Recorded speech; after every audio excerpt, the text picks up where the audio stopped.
Bonjour, voici une position où le trait est au blanc. Nous pouvons donc remarquer que ces derniers possèdent une paire de fous face à la dame noire.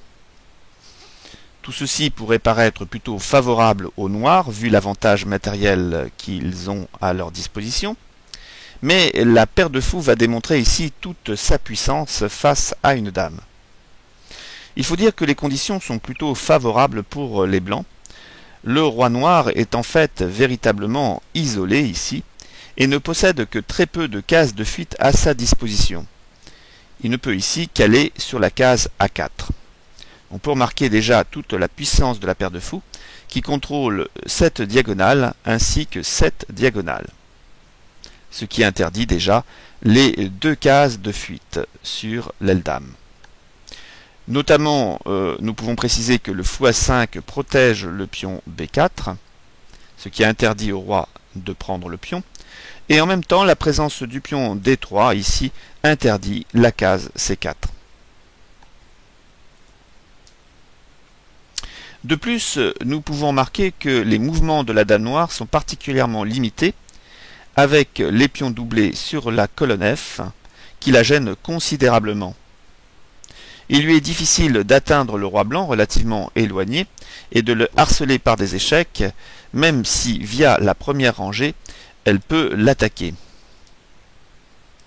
Alors malgré ces conditions qui sont plutôt favorables pour les blancs, ces derniers doivent agir très vite et bien avant que les noirs ne réussissent à mieux coordonner leurs actions. Il faut donc jouer ici pour un réseau de mat, étant donné que le roi ici n'a que très peu de cases à sa disposition comme fuite. Alors que jouer? Eh bien, nous allons jouer ici roi B2, avec l'idée toute simple de jouer roi B3 et A4 mat. Il y a encore meilleur que cette possibilité, c'est de jouer immédiatement A4, forcer le roi noir à prendre, et ici le fou en C6 pourrait faire un échec et mat sur le roi. Voilà donc deux idées très simples avec les blancs qui permettent de réaliser un réseau de mat contre le roi noir. Les noirs n'ont pas beaucoup de possibilités vu l'urgence des menaces. S'ils estiment qu'ils ont le temps de jouer ici la dame, par exemple sur la case G1, eh bien les blancs peuvent mettre à profit leur menace en jouant A4 échec. Le roi est ici obligé de prendre le pion.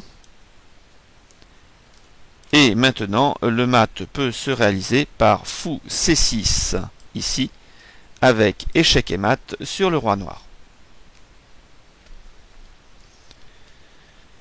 Non, le seul coup ici à la disposition des noirs, c'est d'effectuer un échec via F5.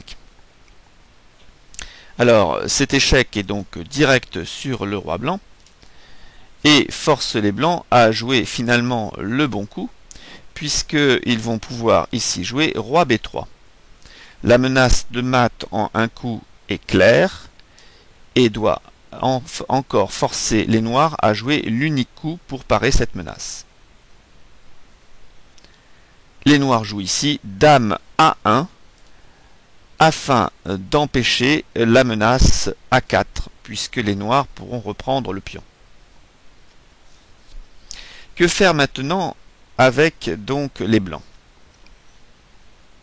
N'hésitez pas à cliquer sur pause pour réfléchir à ce coup. En fait, les blancs vont quand même jouer A4.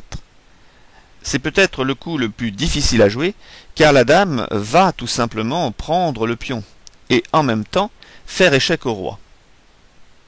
Et les blancs semblent ainsi perdre la main. Pourtant, nous allons voir que ce n'est pas si clair que cela. Après dame prend A4. Les blancs donc sont en échec, mais vont jouer le coup roi B2, qui finalement est un coup tranquille, et cela va placer les noirs dans l'impasse. La dame noire en fait n'a plus de souffle, elle se trouve dominée.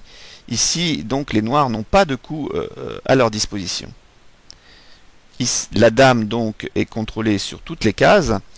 Le roi noir ne peut bouger actuellement en raison de la paire de fous. Seul coup raisonnable, je vais dire ici, c'est de jouer le coup F6. Mais les blancs maintenant vont profiter de leur avantage d'espace pour jouer le coup fou H5 afin de viser la case E8 qui permettra d'effectuer un échec et mat. Seul coup pour les noirs raisonnable, bien sûr, si dame prend fou, l'avantage matériel est conséquent. Seul coup raisonnable, il faut jouer ici roi C6. Mais maintenant, fou E8 permet d'attaquer le roi et de gagner par enfilade la dame noire. Après roi D5, fou prend dame permet d'obtenir pour les blancs un avantage matériel nettement suffisant pour gagner cette partie. Alors, si je reprends depuis le début, la paire de fous ici a démontré toute sa valeur, car en plus, il y avait des conditions favorables pour les blancs. Les blancs ont donc su profiter du fait que le roi noir avait très peu de cases à sa disposition pour créer un réseau de mat par roi B2. Seul coup raisonnable pour les noirs était de jouer F5 échec, roi B3, et la menace de mat en A4 a forcé encore les noirs à jouer ce coup de dame. Le plus difficile pour les blancs était de réaliser le coup A4, car les noirs semblent prendre la main avec dame prend A4 échec, mais en se plaçant sur la case A4, il s'avère que la dame n'a que très peu de cases à sa disposition, et toutes ces cases sont contrôlées par les blancs. Après F6, les blancs n'ont plus qu'à jouer fou H5 pour réaliser leur menace d'enfilade et gagner techniquement cette position. Je vous remercie de votre attention et vous dis donc à bientôt pour une prochaine vidéo.